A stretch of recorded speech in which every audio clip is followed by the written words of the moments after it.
Ladies and gentlemen, welcome to the content patch for the 15th of July 2013. My name is TotalBiscuit with today's gaming news and comment. Coming up in the show, Microsoft admits that its messaging may not have been entirely on point. In other news, sun rises. EA shuts down yet another studio, this time EA Phenomic.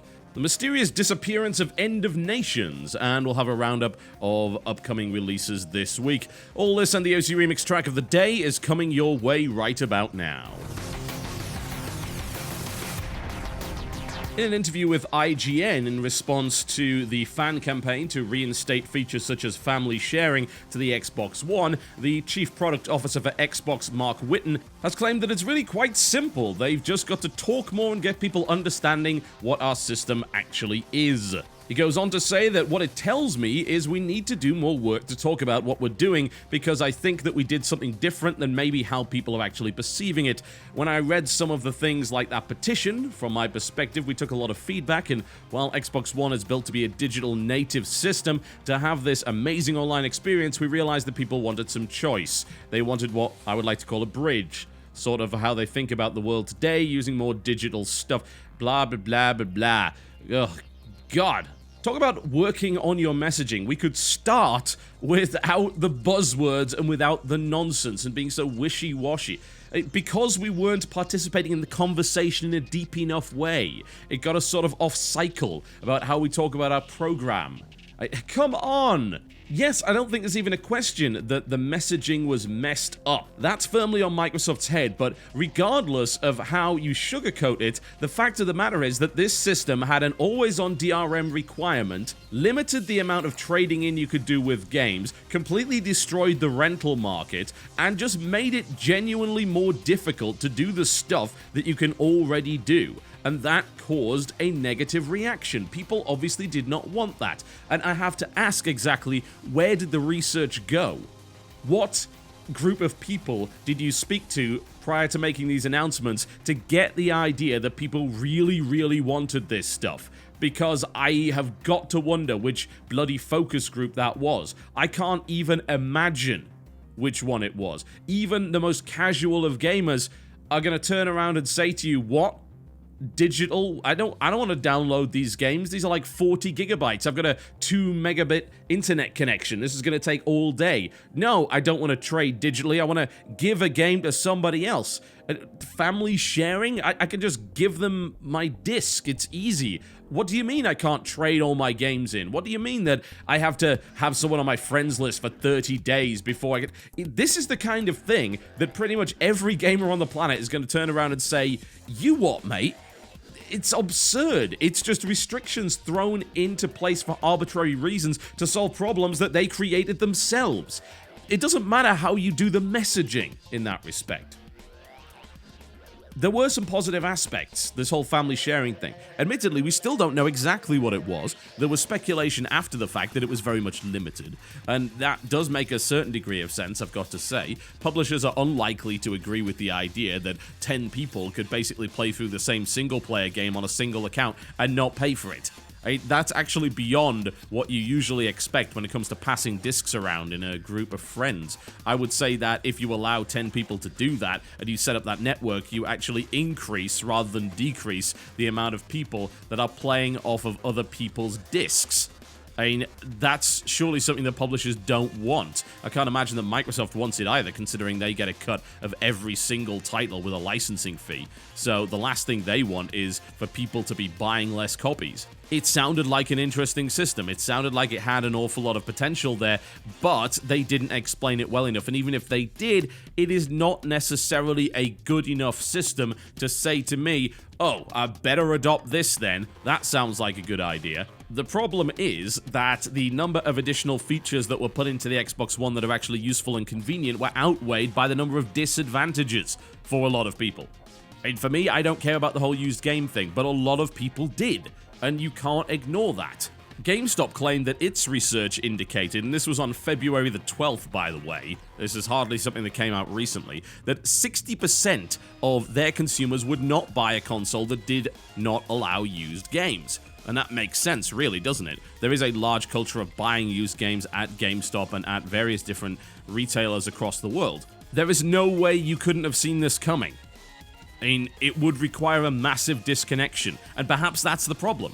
Perhaps it is a case that Microsoft was so disconnected from what it is that the overall gaming scene actually wants that it made these decisions in a vacuum. It seems incredibly unlikely. It is a massive company, don't get me wrong, but maybe they do have the money to make those kind of mistakes, and maybe they are the guys that are wanting to shove the market in a particular direction, and they're willing to take the lumps for it now. Evidently, though, they weren't, as they backed off of all of this stuff. The whole digital library thing, I think, was absolutely a fantastic idea, and it would have been great to see that. The fact that that was then removed is certainly a bit of a kick in the teeth, but unfortunately that ties into the whole notion that you've got to have these games tied to your account, otherwise it simply will not work. And if you get rid of that, then there's no way for that to happen.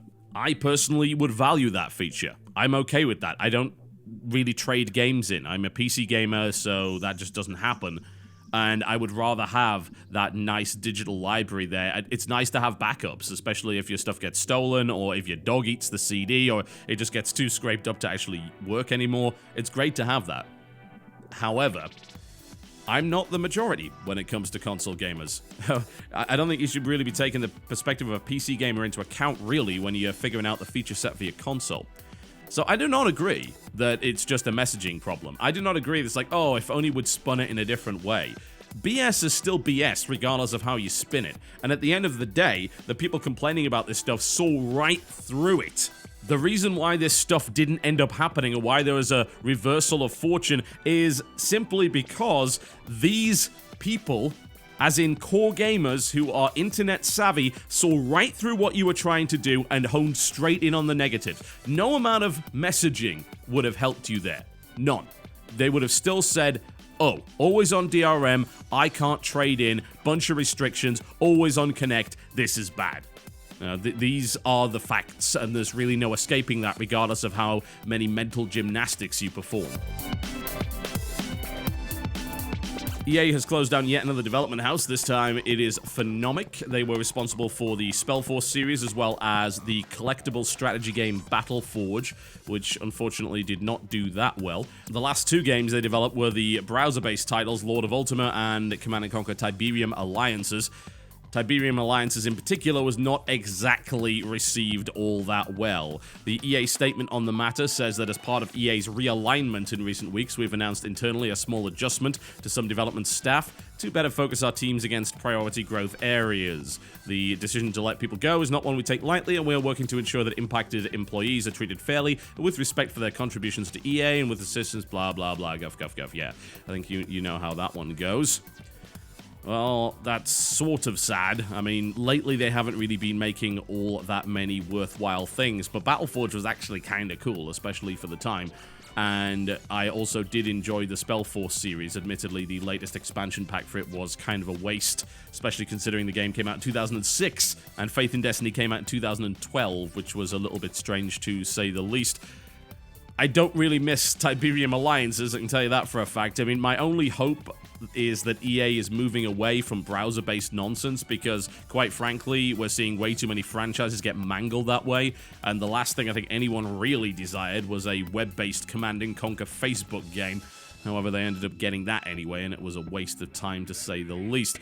Regardless, it is sad to see them go, and hopefully they'll be able to find jobs in the industry fairly quickly.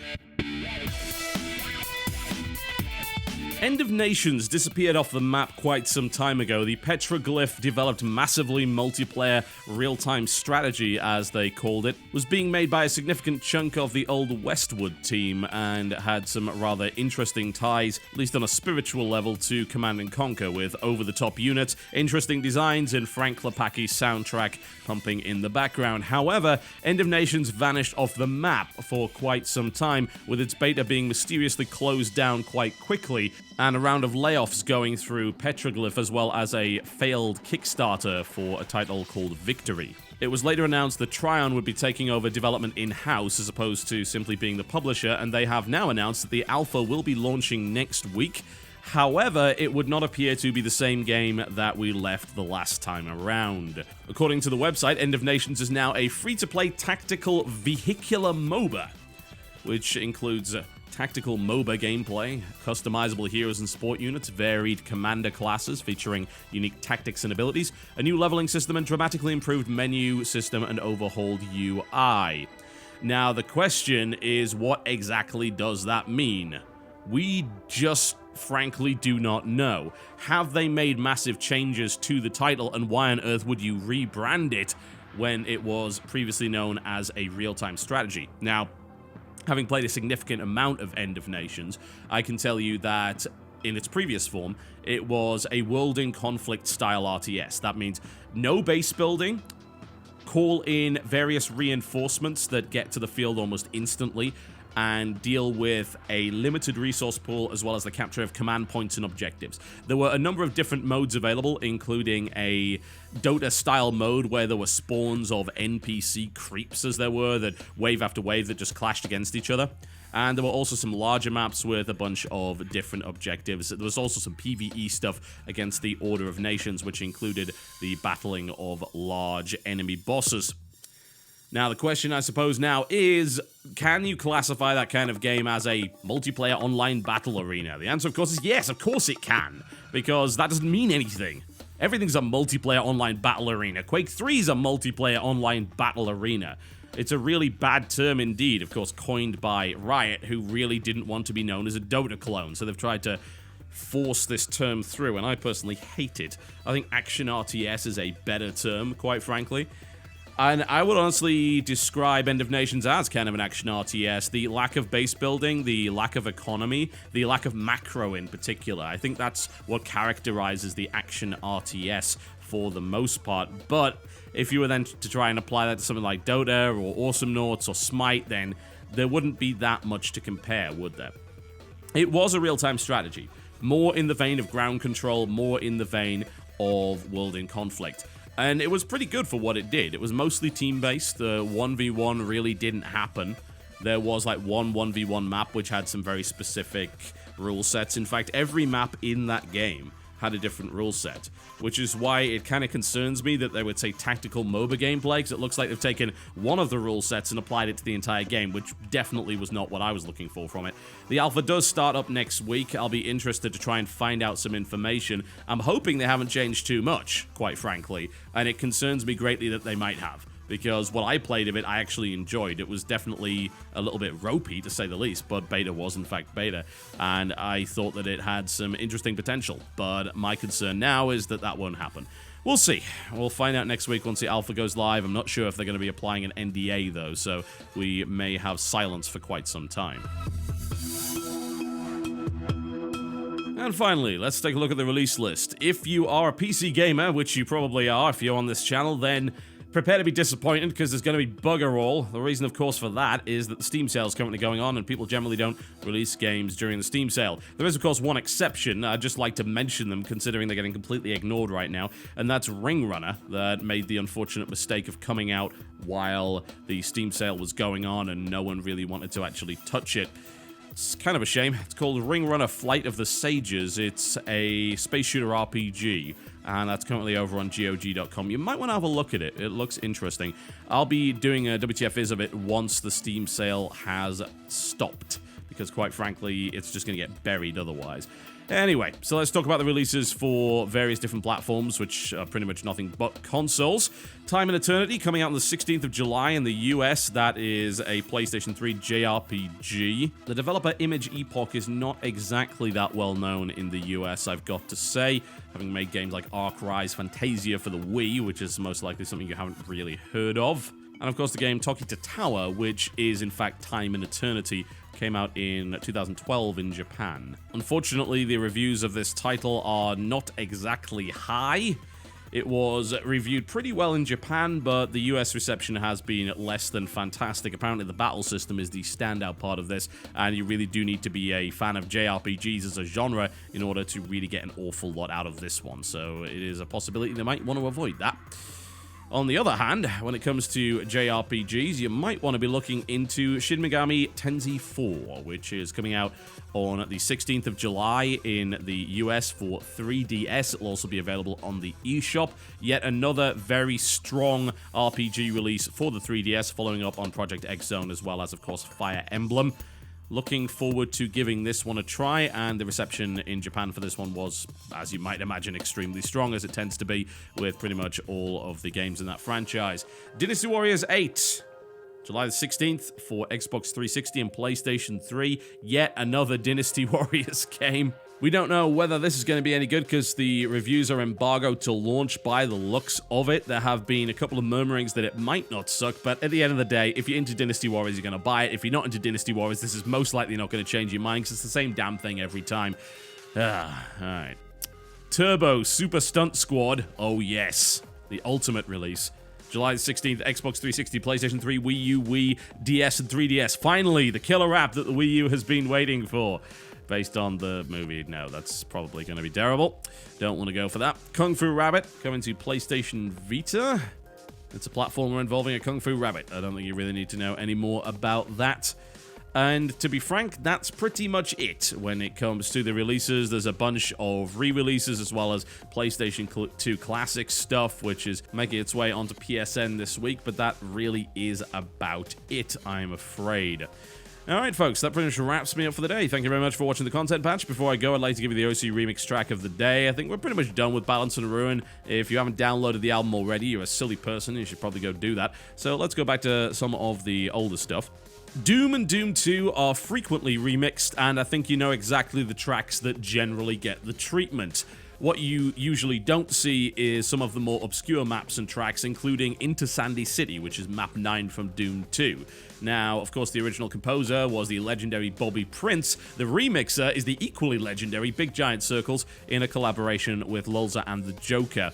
This is a really great track by the name of No Man Is an Island. The guitar style is particularly unusual, especially considering that whenever you usually get a guitar within a Doom remix, it's pretty damn heavy. In this case, it's actually not. A little bit more laid back and really quite atmospheric. I'm a fan of this one, so please, by all means, check it out. Link to download is in the description below this video. Thank you very much for watching, folks. Please remember to go and watch our Pacific Rim parody called Training Day. That's over on youtube.com/Polaris. And as amusing if you come for the Power Rangers generation, which I most assuredly do. If you enjoy the cheese and the man in suits, then that may very well be for you. Thanks a lot, folks. I'll see you next time.